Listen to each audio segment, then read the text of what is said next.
የተወዳጅ ተመልካቾቼ እንደምን ሰነበታችሁ? እንዴት አላችሁ? እስኪ ዶሃን አሳየን አማን ሰው ሲቲ ሴንተርን አሳየን ባላችሁኝ መሰረት ዛሬ ላሳያችሁ ነው። ምን ሲቲ ሴንተር ብቻ ኮርኒሽ ሱቋ ገፍ ብቻ ምን አደረከማችሁ? ኳታርን አውቃታለሁ ለማለት ይህንን ቪዲዮ እንድታዩት አድርጌ ቅመም ማድረግ ያዘጋጅቼላችኋለሁ። እንዲሁም ደግሞ የኳታርን ታሪክ ባጭሩ ነዳጅ ከማግኘታቸው በፊት ምን ይሰሩ ነበር? በምን ይተዳደሩ ነበር? ነዳጅ መቼ ነው ያገኙት? ነዳጅ ለመጀመሪያ ጊዜ ኤክስፖርት ያደረጉት ለማን ነው የሚለውን ሁሉ እነግራችኋለሁ። ካታር የነጻነት ቀናቸውን ያከብራሉ ዲሴምበር 18። ለ54 ዓመት ያክል በእንግሊዞች ስርም ነበሩ። ለምን? የኳታር መንግስት ዓለማችን ላይ ዜጎቻቸውን ከሚንከባከቡ መንግስታት የመጀመሪያውና ቀዳሚው ነው። ምን ቢያደርግላቸው ነው? አብራችሁን ከቆያችሁ በዝርዝር አሳያችኋለሁ።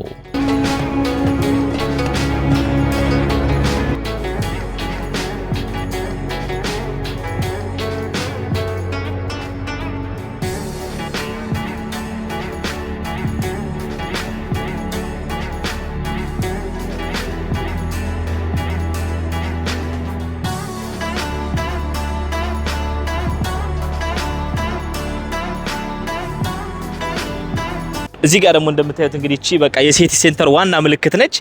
ሁሉም ሰው እየመጣ እዚህ ጋር ፎቶ ይነሳል ማለት ነው። እኔም ፎቶ ልነሳ ፎቶ አሳይኝ። እዚህ ጋር መታችሁ እንግዲህ ፎቶአችሁን ትነሳላችሁ። እንደዚህ እያላችሁ እንደዚህ እያላችሁ ምናምን ፎቶ ትነሳላችሁ። እንደዚህ እያላችሁ ወረስት ገብተን እንግዲህ ደግሞ የተወሰነ ሲቲ ሴንተር እናሳያችኋል። ይመቻችሁ። በነገራችን ላይ እንግዲህ ሲቲ ሴንተር ሞልን እጅግ ለየት የሚያደርገው ምንድነው? የኳታር የመጀመሪያው ግዙፉ ሞል ሲቲ ሴንተር ነው። የተመሰረተው እንግዲህ በ2001 ዓመተ ምህረት ነው እንደ ኢሮፒያን አቆጣጠር። በዛን ሰዓት በጣም ትልቅ ዝና የነበረው እንደውም በመካከለኛው ምስራቅ አጠቃላይ ከነበሩ ትልልቅ ሞሎች አንዱ የነበረ እጅግ ታሪካዊ ሞል ነው። ዛሬ ላይ እጅግ ዘመናዊ ሞሎች ቢሰሩም እንደ ሞል ኦፍ ኳታር እንደ ቫንዶም ሞል ብዙ አሉ። ነገር ግን የዶሃ የልብ ትርታ ብለው ይጠሩታል። አንዳንዶች ደግሞ ዘ ፋዘር ኦፍ ሞልስ ይሉታል። ታሪካዊ የሆነ ሞላቸው ነው ማለት ነው። እጅግ ግዙፍ እንግዲህ ሁሉን ያካተተ ታሪካዊ ሞል ነው ማለት ነው ለኳታር።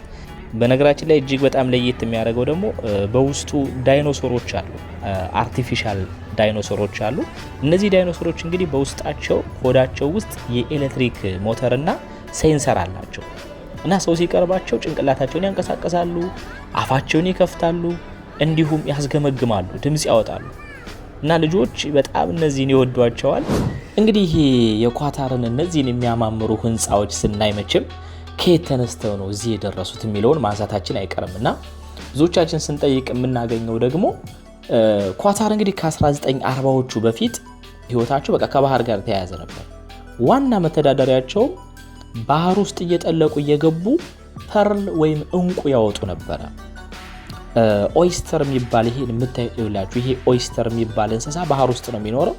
ይሄንን ያወጡትና በምታዩት መልኩ እንግዲህ ይሄንን ከሁለት ከፍለው ሰንጥቀው ውስጥ ያለውን የምታዩትን ማዕድን አውጥተው ነበር የሚኖሩት እና አንዳንዴ ያለምንም መርጃ መሳሪያ ስለሆነ ወደ ባህሩ ጠልቀው የሚገቡት ትንፋሽ እያጠራቸው ህይወታቸውም ያልፍ ነበረ። ከዛ ደግሞ አሳ በማጥመድ ነው የሚተዳደሩት ማለት ነው። ይሄ በተለይ ፐርል የሚባለው ነገር እንዴት እንደሚያምር ተመልከቱት። እኔ የእግዚአብሔር ተፈጥሮ ራሱ ያስደንቀኛል። ባህር ውስጥ እንቁ የያዙ ራሱ እንስሳዎች መኖራቸው በጣም ያስደንቃል እና ከዛ ውጭ ደግሞ አሳ በማስገርና በማጥመድ ነበር የሚተዳደሩት ማለት ነው። 1916 እስከ 1970 ደግሞ በእንግሊዝ ቁጥጥር ስር ነበሩ ማለት ነው። በጦርነት ተሸንፈው ወይም ተገዝተው ሳይሆን በስምምነት ማለት ነው። በባህር ሽፍቶች ወንበዴዎች ጥቃት እንዳይደርስባት እንግሊዝ ተጠብቃት ነበር ለ54 ዓመት ገደማ ማለት ነው። ኳታር እንግዲህ ከእንግሊዝ ቁጥጥር ነፃ የወጣችበት ቀን ሴፕቴምበር 3 1971 ቢሆንም የነፃነት ቀናቸውን ግን የሚያከብሩት ዲሴምበር 18 ነው ማለት ነው። ለዚህ ደግሞ ዋነኛው ምክንያታቸው ኳታርን የመሰረቷት ሼክ ጃዝሚን ቢን መሐመድ አልታኒ ስልጣን ላይ የወጡበት በኳታር የሚገኙ የተለያዩ ጎሳዎችን በ1878 ሁሉንም አሰባስበው የጠነከረች ኃያል የሆነች ኳታርን የመሰረቱት በ1878 ዲሴምበር 18 ስለነበር ለሳቸውም መታሰቢያ እንዲሆን በሚል ነው ዲሴምበር 18 ላይ የሚያከብሩት ማለት ነው። ዶሃ የተመሰረተችው እንግዲህ በ1820ዎቹ መጀመሪያ ነው። ከዛ በፊት አልቢዳ ነበር የምትባለው ማለት ነው። ዶሃ ማለት አድ ዳውሃ ከሚለው የአረብኛ ቃል የተተረጎመ ሲሆን ክብ ወይም የታጠፈ የባህር ወሽመጥ እንደማለት ነው።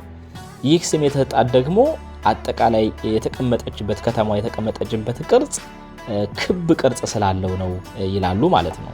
ይሄ ነው እንግዲህ ከተማቸው በጣም ነው የሚያምረው። እነዚህን ህንጻዎች በሙሉ እንግዲህ የገነቡት በ50 ዓመት ውስጥ ነው ማለት ይቻላል። እዚህ ጋርም 2 ካሜራ አለ። ከዛ ደግሞ እዚህ ጋርም 2 ካሜራ አለ ማለት ነው። እዚህ ጋርም 2 ካሜራ አለ። ከተማቸውን የሚጠብቁት በካሜራ ነው። በቃ የትም ስትሄዱ በስንት ይሄ በሙሉ አጥሩ በሙሉ ካሜራ ነው። ዶሃ እንግዲህ ዋና ከተማው ላይ አደገኛ አጥራቸው ካሜራ፣ አደገኛ አጥር። የኳታርን እንግዲህ ታሪክ ደግሞ የቀየረው ነዳጅ የተገኘውና የተገኘበት ቦታ ምዕራባዊ ባህር ዳርቻ በኩል ዱካን በተባለ ቦታ ነው የተገኘው። እንደ አውሮፓውያን አቆጣጠር በ1939 ዓመተ ምህረት ነው ማለት ነው።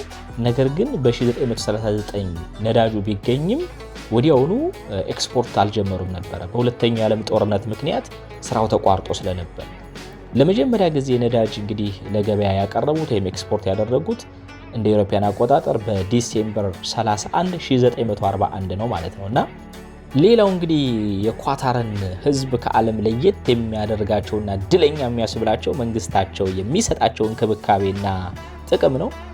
አንድ የኳታር ዜጋ ቢታመም ምንም አይነት ወጪ ሳያወጣ እጅግ በተንደላቀቀ መልኩ ጥራት ባለው የሕክምና መሳሪያ ይታከማል ማለት ነው። እጅግ ከአቅም በላይ የሆነ ነገር ከገጠመውም ደግሞ ወደ አሜሪካና ወደ አውሮፓ መንግስታቸው ልኮ ያሳክማቸዋል ያለምንም ሽራፊ ሳንቲም ማለት ነው።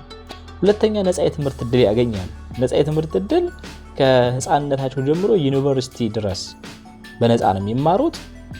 እንዲሁም ደግሞ በጣም ጥሩ ውጤት የሚያመጡ ተማሪዎች ከሆኑ ደግሞ ዓለም ላይ አሉ የሚባሉ ዩኒቨርሲቲዎች እንደ ሃርቫርድ እንደ ኦክስፎርድ ዩኒቨርሲቲ እየላከ ያስተምራቸዋል። ቤት ኪራያቸውን ሁሉን ነገራቸውን ችሎ ማለት ነው። ሌላው እንግዲህ በጣም የሚገርመው የኳታር ዜጋ ውሃ፣ ኤሌክትሪክ የሚባል ክፍያ አይከፍሉም። እንደዚህ አይነት ነገር የለም። በጣም የእውነት ድለኛ ዜጎች ናቸው። በጣም የሚገርም ነው። ሌላው እንግዲህ የመኖሪያ ቤትና መሬትም አያሳስባቸው። አንድ የኳታር ዜጋ ሲያገባ መሬት ይሰጠዋል። በሚሊዮን የሚቆጠር ሪያል ደግሞ ከወለድ ነፃ ይሰጠው አተርፎ እንዲመልስ ማለት ነውና መሬትና ቤትም በነፃ ነው። ሌላው እንግዲህ ኳታራዊ ስትሆኑ የምታገኙት ጥቅም ደግሞ ምንድነው? ኖ ኢንካም ታክስ ነው። ምንም አይነት የገቢ ቀረጥ ታክስ የሚባል ነገር የለም እና እጅግ በጣም የሚያስቀና ነው። እንደው ይሄ በረከት ይደርብን ለሁላችን።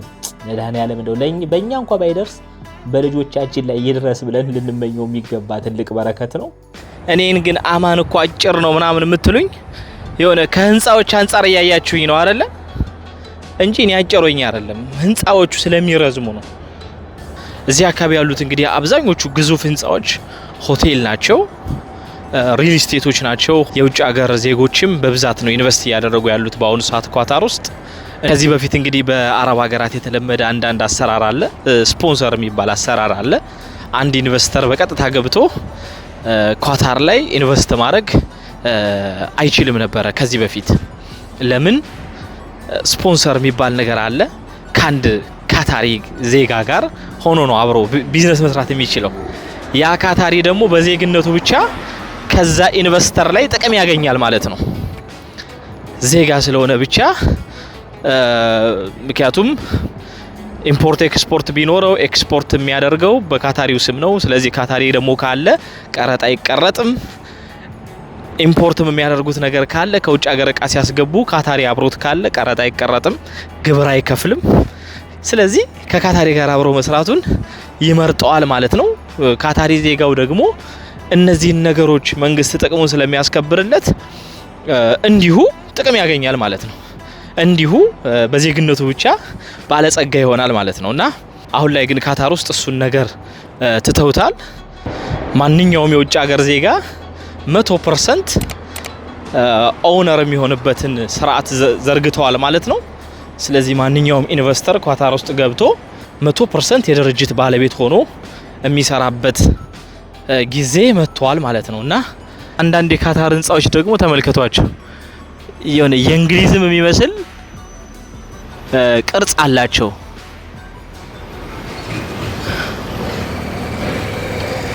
በጣም የሚያምር ቪው ነው ያለው። እዚህ ጋር እንግዲህ አንደር ኮንስትራክሽን የሆነ ደግሞ መሃል ላይ ግዙፍ ህንጻ አለ ማለት ነው።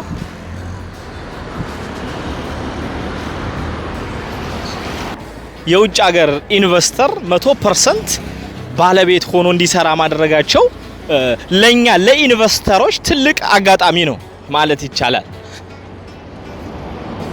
እንዳትበሳጩ I have a dream እንዳትበሳጩ I have a dream to be international investor. Don't angry at me. I have a dream to be a global investor and businessman. I have a dream. ምንድነው እንደዚህ አራተው ግን አራተው ታው ግን ታው አማን በስራ እንጂ በጩኸት ኢንቨስተር አይኮን አማን ምን ያስጮሃል ዲቴይል ጉድ ነው ቆበዝ እዚህ ጋር የባስ ቁጥር አለ የመስታወት ማረፊያ ነች በጣም ነው የምታምረው እዚህ ጋር ቁጭ ብላችሁ ደግሞ ባሳችሁን ጠብቃችሁ ይሄ የሜትሮ ካርድ ነው ወይም የባቡር ካርድ ነው ስለዚህ ይሄ ካርድ ካላችሁ ባስ ተጠብቁና የምትፈልጉበት ቦታ መግቢያው ላይ እቺን ታስነኩታላችሁ በሩን ይከፍትላችኋል በነፃ ነው የምትሄዱት ማለት ነው አትከፍሉ ትራንስፖርት ሐሳብ የለባችሁ እዚህ ጋር ደግሞ ዜብራ ስንሻገር እቺን አንድ ጊዜ እንነካታለን እዛ ጋር ሰማያዊ ሆኖ ይበራልናል ማለት ነው እሱ አምበርቶልና እንሻገራለን ማለት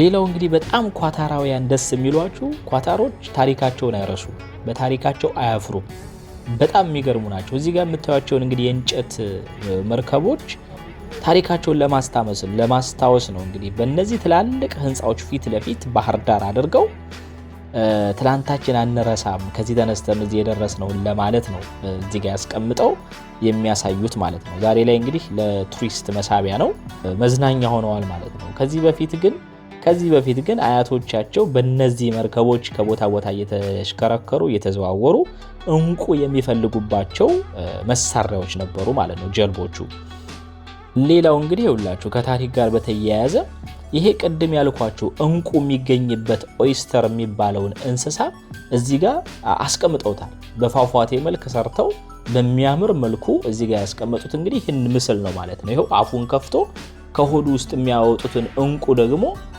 ክብ ነገር ይውላችሁ መሃል ላይ ያለች ውስጥ ላይ ክብ ነገር አለች ያቺ ክብ ነገር ናች እንቋ ይሄንንም እንግዲህ ታሪካቸውን ለመዘከር ነው እንግዲህ ከሚያምረው ከተማቸው ፊት ለፊት ይሄንን ሐውልት የሰሩት ማለት ነው እንቋን ተመልከቷት እንግዲህ በዚች ነበረ የኳታር እንግዲህ አያቶቻቸው እዚህ ያደረሷቸው ማለት ነውና ታሪካቸውን ሲዘክሩ በጣም ነው ደስ የሚሉት ተመልካቾች እንግዲህ ፕሮግራም ይሄንን ይመስል ነበር ከወደዳችሁት ላይክ ሼር ሰብስክራይብ ማድረጋችሁን እንዳትረሱ በሌላ ምርጥ ቪዲዮ እስካገኛችሁ ድረስ መልካም ጊዜ ይሁንላችሁ አመሰግናለሁ